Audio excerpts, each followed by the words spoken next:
Shall I? You hear? Меня слышно?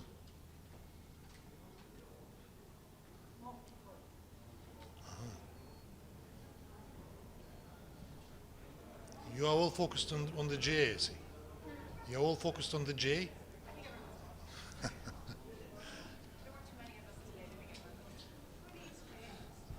Thanksgiving. All right, shall I start? I will. Dear colleagues, today's meeting of the Security Council, which was requested by the USA and Albania, presented a good opportunity to discuss the 10th anniversary of the so-called EuroMaidan in Kyiv, a wave of civil unrest orchestrated by the West, followed by bloodshed that led to the unconstitutional coup d'etat. This coup triggered a chain of tragic events which resulted in a systemic crisis of statehood in Ukraine we are observing now. Let me recall how it all started. On November 21st, 2013, the Ukrainian government suspended preparations for signing this association agreement with the European Union. I would like to underscore that this decision was absolutely legitimate and substantiated, guided by the need to ensure sovereign national interests of Ukraine.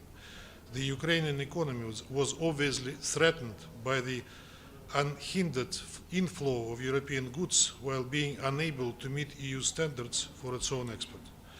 Simply speaking, contrary to the Western fairy tales about the bright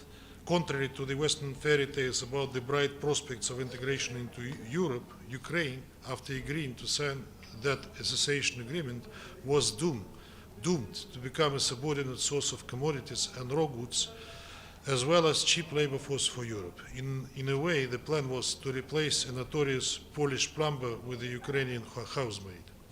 Regrettably, this is what actually happened when the agreement was eventually embraced by Maidan authorities. And now even pro-European Ukrainians admit that the agreement was disadvantageous and its implementation did more harm than good. We are not surprised by these assessments, not only because we warned about these consequences 10 years ago, but also because we know this is a typical scheme of neo-colonial exploitation by Western countries that they impose on all those who agree to implement their geopolitical agenda. A very illustrious example of a treacherous promise of European solidarity for Ukraine.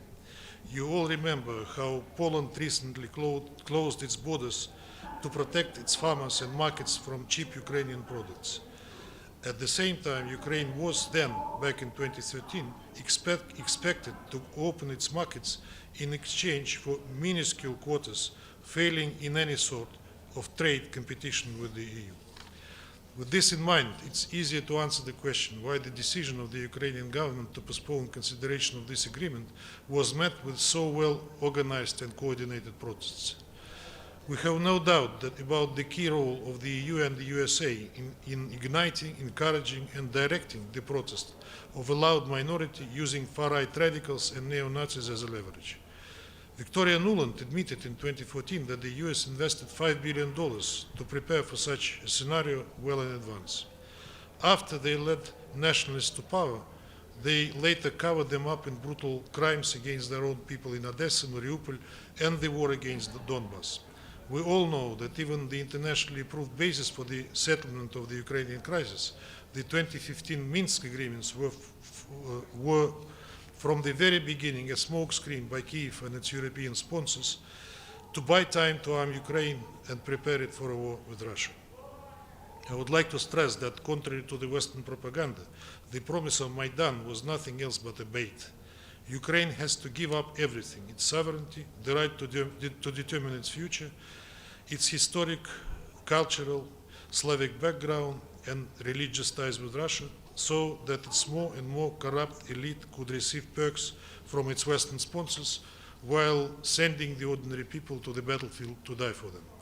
This was the initial plot from the outset, as it is absolutely clear today. The history of Maidan is important in order to understand the origins of the current decline and erosion of Ukraine as a state. It should serve as a warning for everyone who is being cajoled by the West in its criminal pursuit of new pawns to promote its devastating and selfish geopolitical agenda. Therefore, we are organizing an Arria-formula meeting specifically on this topic on December 8th one will give the floor to the participants of those events. Moreover, immediately after this stakeout, the permanent mission of Russia will go live on Twitter to webcast a documentary by the Russia Today, Maidan, The Road to War. The film was shot from 2014 to 2022 as the Donetsk and Lugansk regions were subjected to daily shelling by the Kyiv regime. This documentary delves into the 2014 situation in Ukraine and pieces together the course of events. Once again, the webcast will start right now. I invite all of you to join. Thank you.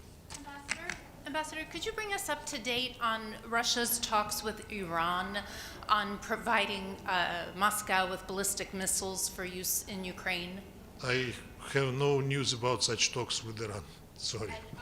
Or about Wagner at the direction of the government providing Hezbollah or Iran with some sort of air defense capability? I think this is a complete fake. If you're referring to the article in Washington Post, I mean, this is a disgrace of German journalism, the article that you mentioned and quote. Mr. Nebenzya, on the anniversary of Maidan... On what? Anniversary of Maidan that happened today, Charles Michel came in Kyiv.